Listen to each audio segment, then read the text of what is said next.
पुण्यातील प्रसिद्ध नानावाडा लगत असलेले वसंत सिनेमा येथील पाठीमागच्या भिंतीवर काही दिवसांपासून 2 मजार बांधून अनधिकृतपणे अतिक्रमण केले गेले होते। पुण्यातील समस्त हिंदू आघाडीचे कार्यकर्ते यांनी हे प्रकरण उघडकीस आणले। त्या ठिकाणी दत्त मंदिर असताना देखील मजार बसवण्यात आली होती। ती असणारी मजार कार्यकर्त्यांकडून हटवण्यात आली। यावेळी समस्त हिंदू आघाडीच्या वतीने उज्ज्वला गौंड यांच्या नेतृत्वाखाली अनेक हिंदूवादी कार्यकर्ते देखील उपस्थित होते। एकीकडे देशामध्ये वक्फ बोर्डचा जो यक्ष प्रश्न आहे तो सतावतोय आणि इथे गल्लोगल्ली जर बघितलं तुम्ही गल्लोगल्ली बिल्डिंगांच्या भिंतींमध्ये इथे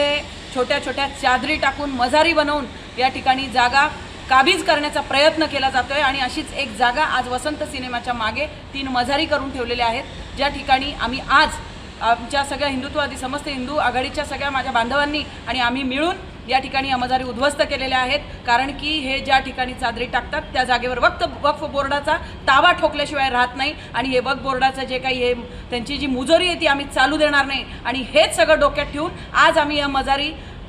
उद्ध्वस्त केलेल्या आहेत आणि इथून पुढे जरी असं काही दिसलं तर आम्ही ते उद्ध्वस्त करून, कारण की हा हिंदुस्थान हा साधू संतांचा आहे आणि या ठिकाणी जिथे तुम्ही खोदाल ज्या ठिकाणी तुम्ही खोदाल तिथे फक्त आणि फक्त शिवलिंग म्हणजे हा हिंदुस्थान हा फक्त हिंदूंचा आहे, साधू संतांचा आहे आणि आमच्या देवी देवतांचा आहे। इथे कुणीही त्यांची मुजोरी करून वक्फ बोर्ड वगैरे असे काही ताबे मारण्याचा प्रयत्न करू नये असं आम्ही आज या ठिकाणी